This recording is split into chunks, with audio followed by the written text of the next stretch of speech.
I think I put it in locker 137 by mistake. Come on, let's go get it. The Ice Prince? What is he doing in that locker? Wait, is that his? So, your lunch was eaten by Kurosawa-kun? What should I do now, Yui? Calm down, Akari.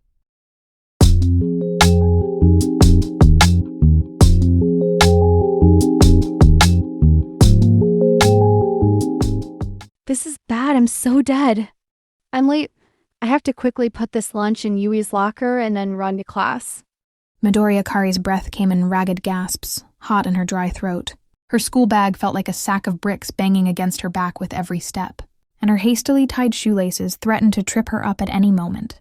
The shrill sound of the school bell from a few minutes ago still echoed in her ears, like a death knell for her reputation as a usually diligent student. In her hand, she clutched a precious asset, a bright yellow lunchbox, wrapped in a cherry blossom-patterned furoshiki cloth. This was no ordinary lunch. It was a small treasure trove containing soft-rolled tamagoyaki, sausages with their ends carefully carved to resemble little octopuses, and fluffy rice sprinkled with furikake. This lunch was her peace offering to her best friend Yui, for forgetting to bring the latest manga issue she had promised. The school corridor was almost empty. Only the echo of her footsteps bounced off the silent rows of gray metal lockers. Her destination was singular, Yui's locker, the place where she usually left little surprises like this. What was the number again? She muttered in a panic. Her still half-asleep brain struggled to recall the combination. 173 or 137? A fog of panic made the numbers dance in her mind. Her eyes scanned the rows of metal doors wildly. At the far end, she spotted a locker with a number that seemed familiar. 137. Ah, here it is. Without a second thought, she pulled open the handle of the unlocked locker, quickly slipped the lunchbox inside, and shut it again with a satisfying clang. A mission accomplished. With what little energy she had left, Akari turned and sprinted towards her classroom on the second floor, leaving the corridor silent once more. She didn't know that her best friend, Yui's locker, was actually number 173. A few hours later, the lunch break bell rang. For Kurosawa Hayato, the bell was nothing more than a marker of time, a sign that one half of a boring day had passed, and another half awaited him. He didn't join his classmates who scattered outside to find food or simply chat. He just pulled a novel from his bag, intending to spend his break as he always did, alone and in silence. But today he needed a notebook he had left in his locker, with calm steps that contrasted sharply with Akari's panicked run a few hours earlier. Hayato walked down the now crowded corridor. He arrived at his locker, number 137. It was an old locker, rarely used by other students in that row, which made it feel like his own private space. When he opened the door, something that shouldn't have been there greeted him. A bright yellow box wrapped in a beautiful cloth. Hayato froze for a moment. His eyes narrowed, analyzing the foreign object. This wasn't his. The colors were too cheerful for his world, which tended to be monochrome. His mind immediately started racing. Was this a trap? A prank from other students who had finally noticed his existence? He was known as a loner, not an interesting target for bullies. Suspicion warred with curiosity. He glanced around. No one was paying attention to him.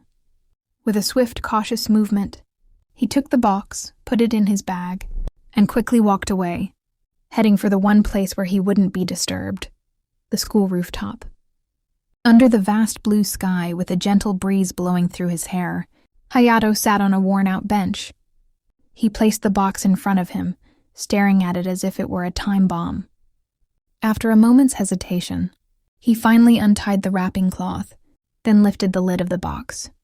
A soft, sweet, and savory aroma immediately wafted out, tickling his nose.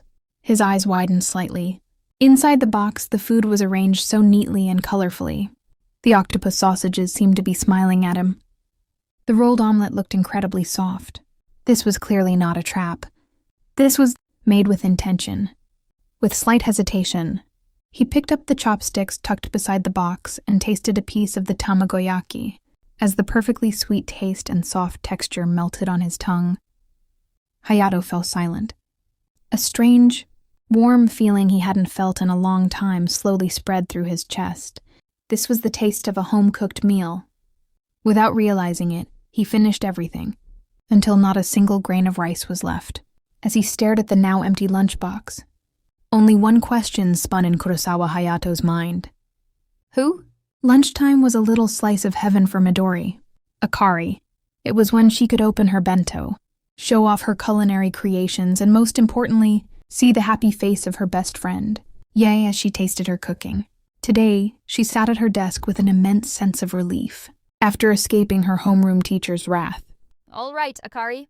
Yui greeted her, pulling up a chair to sit across from her friend. I've been starving since second period. Where's that bento of redemption? My stomach is holding a rock concert. Akari's smile froze. The bento, the memories from that morning, the screaming alarm, the mismatched socks, and the marathon sprint down the corridor hit her like a storm. She remembered putting the lunchbox in a locker, but which locker? The numbers danced in her head again in a chaotic sequence. I already put the lunch in your locker, Yui. Akari hissed, her voice low. Your locker. It's number 137, right? No, my locker is 173. Akari's face turned deathly pale. I think I put it in locker 137 by mistake. A moment of silence passed before Yui burst out laughing. Huh? Who even uses the lockers in that row? They're too far in the corner. Come on, let's go get it. No one would have taken it. With a pounding heart, Akari pulled Yui towards the row of lockers in the quiet corridor. They stopped in front of Yui's locker, number 173. It was empty. Of course it was empty. Panic began to grip Akari. With heavy steps, she walked a few meters over to locker number 137, opening it with a mixed feeling of resignation and hope. Inside lay her bright yellow lunchbox, but something was strange. The box was spotlessly clean without a single crumb of food left. The cherry blossom-patterned froshki cloth she had used as a wrapper that morning was now neatly folded and placed beside it. Wow, my lunch portion is completely gone. Who ate it? A ghost? Yui commented, just as confused. The locker ghost is pretty nice, huh?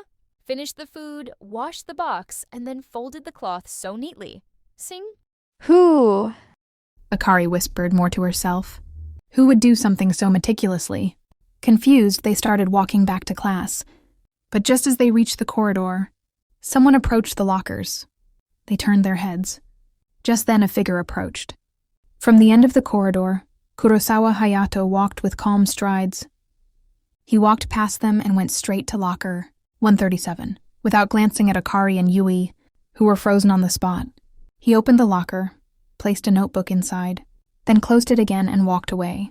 Disappearing around the corner, Akari and Yui could only stare at his retreating back with their mouths agape. Yui processed it first, her eyes wide. So, your lunch was eaten by Kurosawa-kun? The ice prince from class C? The name echoed in Akari's head. Kurosawa Hayato, the quiet student who almost never spoke, whose gaze was always sharp, and whose aura seemed to build a wall of ice around him. Akari felt her face flush hot with embarrassment, yet go cold with dread. She had given her hard-earned lunch to the most unapproachable person in the entire school. For the rest of the day, Akari's mind couldn't rest. She felt guilty, embarrassed, and strangely curious. From her seat, she stole a few glances towards Class C across the courtyard, trying to catch a silhouette of Hayato. What was he thinking? Was he angry? Did he think she was weird? But then, another memory surfaced. The memory of often seeing Hayato eating lunch alone, accompanied only by a piece of bread or an onigiri from the convenience store. She knew from the gossip mill that Hayato's parents worked abroad. He lived alone. A strange feeling crept into her heart, a feeling of empathy. That night, in her warm kitchen, Akari prepared lunch for the next day. Her hands moved automatically, arranging the rice, rolling the eggs, and cutting the vegetables. Without realizing it, she had already filled 2 lunchboxes, as was her daily habit. One for herself and the other, for whom? She stared at the second lunchbox, a sea blue one. It was supposed to be for Yui as a repeat apology, but the image of Hayato eating alone and the image of her lunchbox returned in pristine condition kept replaying in her mind. Returning a lunchbox spotlessly clean wasn't a sign of anger. It was A wordless acknowledgement, a thank you spoken in silence. A crazy, impulsive, and slightly reckless idea began to form. Akari grabbed a small pastel yellow memo slip. Her hand trembled slightly as she wrote a few words on it. "Have a nice day." She folded the paper and slipped it on top of the blue lunchbox's lid. Staring at her handiwork, a decision was made. The mistake from this morning, perhaps she could turn it into something else, something deliberate. The next morning felt completely different. There was no marathon sprint or ragged breathing. Instead, Akari arrived at school much earlier than usual. The corridor, which felt like a battlefield during peak hours, was now quiet and deserted, illuminated by the soft morning sunlight streaming through the large windows. In her hand, she clutched the sea blue lunchbox. Her heart was pounding, much faster than when she was running late yesterday. This is insane. Completely insane, she thought. She glanced left and right, making sure no one was there. She felt like a spy on a secret mission. Why am I doing this? The question spun in her mind. Was it out of pity? Or just curiosity? Or maybe because she couldn't forget how her empty lunchbox had been returned. So spotlessly clean. It was a polite gesture, one that didn't fit the ice prince image she had always heard about. "There's no harm in sharing a little warmth, right?" she whispered to herself, reassuring her heart. With one deep breath, she stepped up to locker 137. Her slightly trembling hand opened the locker door, carefully placed the lunchbox inside, and then closed it again with a soft click. A far cry from the panicked clang of yesterday. After making sure the yellow memo note hadn't fallen off, she quickly turned and walked away, her heart feeling both light and anxious. Kurosawa Hayato arrived at school at his usual time. He had convinced himself that yesterday's event was just an anomaly, a sweet mistake that wouldn't be repeated. Expecting anything more would only lead to disappointment. He opened locker 137 with no expectations. And there it was again, a lunchbox, this time a calm sea blue. For a split second, his stoic mask cracked. A flash of genuine surprise appeared in his eyes before he managed to regain control. Then, his eyes caught a slip of pastel yellow paper stuck to the lid of the box. Carefully, he picked up the memo note. The handwriting was neat with soft curves. "Have a nice day." Hayato stood still, holding the small piece of paper. This was no longer a mistake. This was intentional. Someone out there, an anonymous person, had purposely made him lunch. For him. The strange feeling he had felt yesterday returned. Stronger now, bringing with it a deep sense of confusion. At lunchtime, the school rooftop was his witness once again. Hayato opened the blue lunchbox. Today's menu was crispy-looking chicken karaage, accompanied by colorful stir-fried bell peppers and rice, sprinkled with black sesame seeds. He ate slower than yesterday. If yesterday he had focused on the taste, today his mind was consumed by the short message on the yellow paper, which was now neatly folded in his pocket. Every bite was delicious, but it was also filled with a question. The same question, but now it felt more urgent. Who? You actually did it? Yui asked in disbelief as they ate lunch in the classroom. You're so reckless, Akari. Akari could only offer a wry smile as she poked at her salad. I don't know why either, Yui. It just felt right. What if he gets angry? Or thinks you're a stalker? Wei pressed, a mixture of concern and amusement in her voice. I don't know. Akari admitted in frustration. That's why I've been a nervous wreck all day. Her anxiety continued until the final school bell rang. Using the excuse that she had forgotten a book, she told Yui to go home ahead of her, with small thief-like steps. She approached locker 137. She opened the door slowly, just a crack, enough to peek inside. The blue lunchbox was there, clean. Its wrapping cloth was also folded neatly beside it. Akari felt an overwhelming sense of relief. But wait, something was different.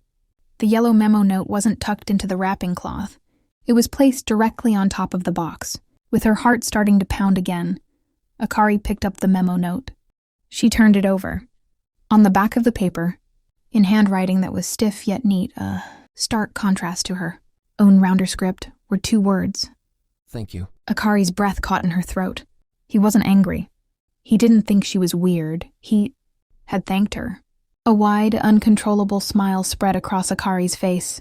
Clutching the small memo note tightly, she felt her cheeks grow warm. Her secret mission was no longer a one-way street. A silent conversation had just begun. That yellow memo note with its 2 simple words became Akari's lucky charm. She kept it carefully tucked inside her wallet, and whenever she felt a flicker of doubt, she would touch it to feel the warmth of that unexpected reply all over again. Her secret mission now had a new purpose. It was no longer just out of pity or guilt, but because of the sheer joy of this mysterious interaction. And so their silent conversation evolved. Akari grew bolder in her messages. She began to share little pieces of her world, one slice at a time, through the small notes she slipped in every morning. When the weather forecast predicted heavy rain, she wrote, The sky looks gray. Don't forget your umbrella. When she tried a new recipe she found in a magazine, her message read, Today's experiment, lemon chicken. Hope it works out, and I hope you like it. On another day, driven by curiosity, she dared to ask, I prefer side dishes that are a little sweet.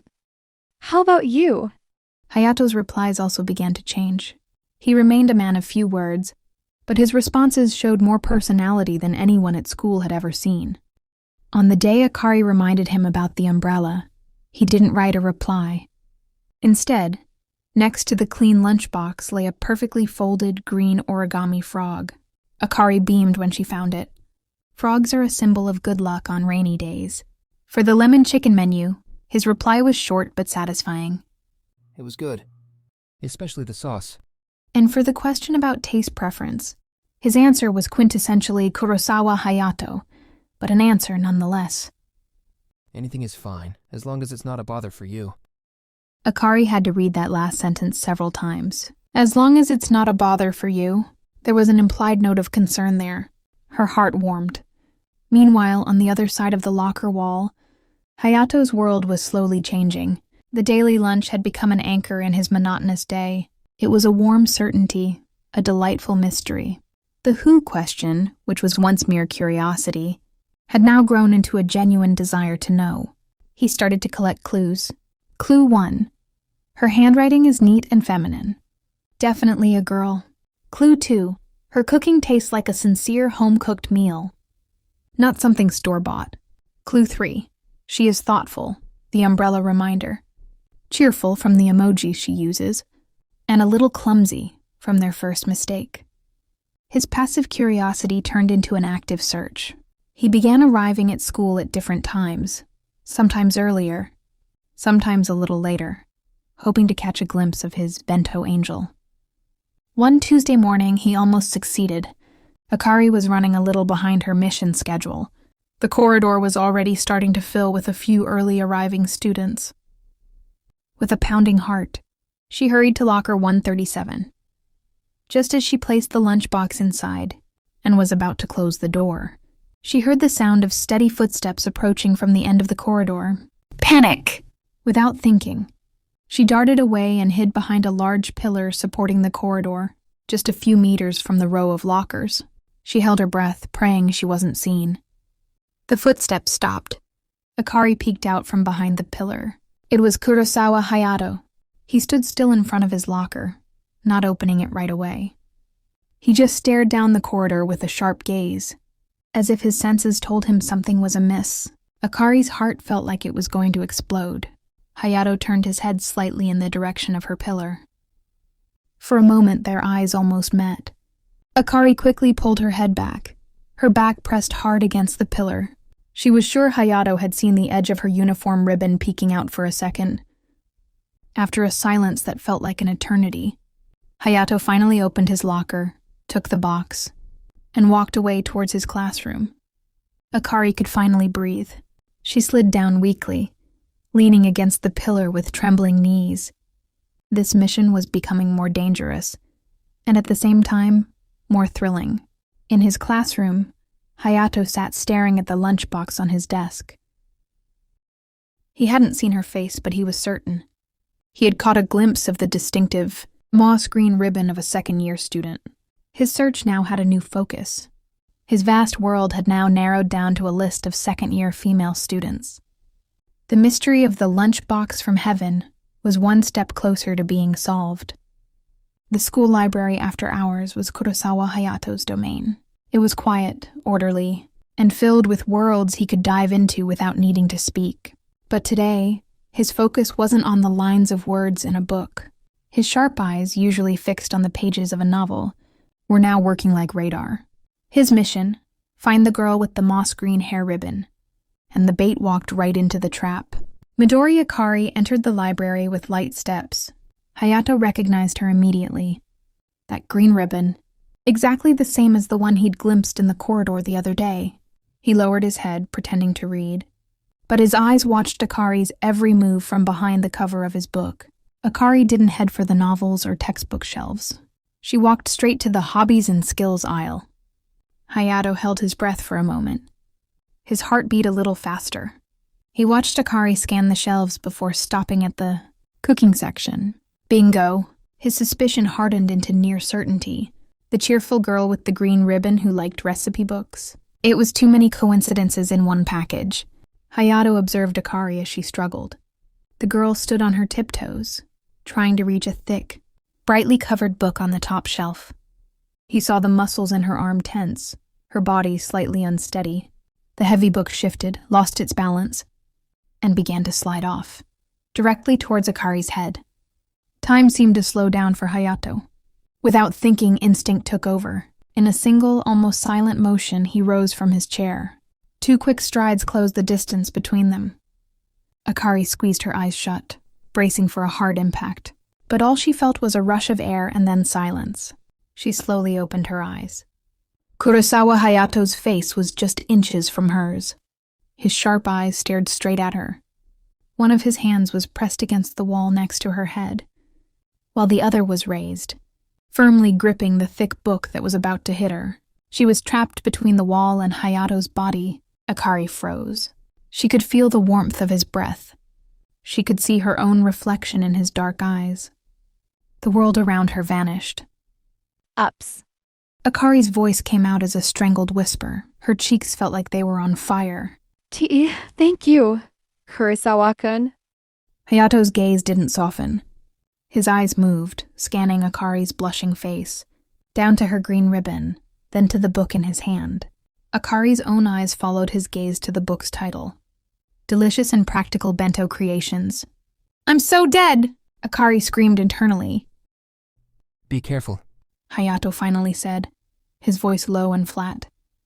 He pulled his hand back, handed the book to Akari, and then stepped away, breaking the intimate distance between them. Without another word, he returned to his table, gathered his things, and walked out of the library, leaving Akari standing frozen with trembling knees. This is bad. Yui, this is so bad. Akari exclaimed as she burst out of the library and found her best friend waiting, playing on her phone. Took you long enough? Did you get the book? Yui asked, before noticing Akari's deathly pale face. What's wrong with you? Gasping for breath, Akari recounted the entire incident. From Hayato catching the book, to his intense stare at the cover of the bento recipe book. He saw it, Yui. He saw the book. He must know now. What do I do?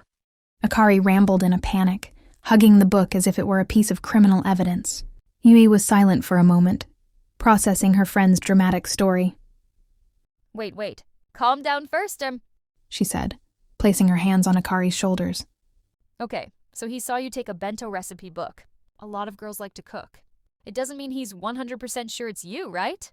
But the green ribbon. And now the recipe book. That's too many clues. Exactly. We retorted, her eyes sparkling. This just makes it more exciting. Think of it as a detective game. He's the detective, and you're the mysterious thief who has to stay one step ahead. You can't give up now? Yui's strange encouragement somehow managed to slightly calm Akari's panic, transforming it into a thrilling anxiety. But the fear was still there. Her safe, secret game now felt intensely real and full of risk. Staring at the recipe book in her hands, Akari knew that starting tomorrow, leaving a bento in locker 137 would feel completely different. The tranquility Hayato usually found between the library shelves had now evaporated. His mind could no longer sink into the plot of a fictional story. Instead, he kept replaying the scene that had just occurred. The flash of surprise in Midori Akari's eyes, the blush that crept up her cheeks to her ears, and the bento recipe book in her grasp. All the puzzle pieces seemed to fall into place. The green hair ribbon he'd seen near the locker, the fondness for cookbooks, the overly nervous reaction when confronted by him. Logically, the case should have been closed. Midori Akari was his mysterious bento sender, and yet, an alarm bell went off in Hayato's mind. The same alarm that always warned him not to trust things so easily. This felt too easy, too perfect. Accustomed to a life that was flat and without surprises, he was suspicious of an answer served up so neatly before him. He leaned his head against the cool wall, closing his eyes. A coincidence, a voice whispered in his mind. The library is a public place. Anyone can read a recipe book. Then, another memory surfaced, blurring the once clear picture. Didn't I see another girl from Class B this morning with a ribbon of almost the same color? That thought was like a pebble thrown into a calm pond, creating ripples of doubt that spread wide. What if Midori Akari just happened to be there at the wrong time? What if her nervous reaction was purely because of his reputation? As the unapproachable ice prince? That doubt felt more plausible to Hayato than the possibility that a popular girl like Akari would pay any attention to someone like him. A strange pang of disappointment accompanied that doubt, a feeling he immediately pushed away. He didn't have irrefutable proof yet. His investigation had to continue. The next day, Hayato's doubt found fertile ground. The atmosphere in Class 2A, Akari's class, was buzzing during break time. The sweet and savory aroma of baked butter wafted into the corridor. Akari, with a cheerful face, was handing out homemade cookies from a large container to her friends, who were crowding around her. Akari, these are delicious. You should sell these. Can I have another one? Just then, Sato Kenta, the captain of the soccer team with his tall frame and charming smile, entered the classroom as if it were his personal stage. Whoa, what's that amazing smell? He boomed, and the crowd instantly parted for him. Hayato happened to be passing by the classroom on his way to the library. He paused for a moment at the doorway, hidden from the view of most people inside. Sato took a cookie, bit into it dramatically, and then his eyes went wide. Midori-san, these cookies are seriously the best. He praised in a loud voice. He leaned towards Akari familiarly. You're truly ideal wife material, you know. The whole class cheered, teasing the two of them. Akari's face turned red. She laughed while playfully hitting Sato's arm. What are you talking about, Sato-kun? Don't be ridiculous, she retorted, but there was no real rejection in her voice. There was only a shy, pleased laugh. From the doorway, Hayato watched it all. He saw the freely laughing Akari, surrounded by so many people, the center of attention. He saw Sato, who so easily touched her arm, who spoke to her as if they had known each other their whole lives. The nagging feeling he had felt before returned with full force, an uncomfortable tightness in his chest. But this time, that feeling was mixed with the seeds of his doubt, which were now growing vigorously. Someone like that, he thought, staring at the laughing Akari. Someone whose life is so bright and full of color. Could she possibly be the same person, who secretly leaves a little warmth in a stranger's gray locker every morning? Akari's public image, social, popular, and a bit boisterous, didn't match the persona of the bento sender he had imagined at all. Someone quiet, thoughtful, and perhaps a little shy. The two images were polar opposites. Hayato didn't wait any longer. He turned his back, walking away from the light and laughter of Class 2A, and back into the silence of the corridor. The mystery he thought was nearly solved now felt more complicated than ever. He had a prime suspect, but her alibi, her very personality, was too strong. He was back at square one, but with a feeling of far greater turmoil.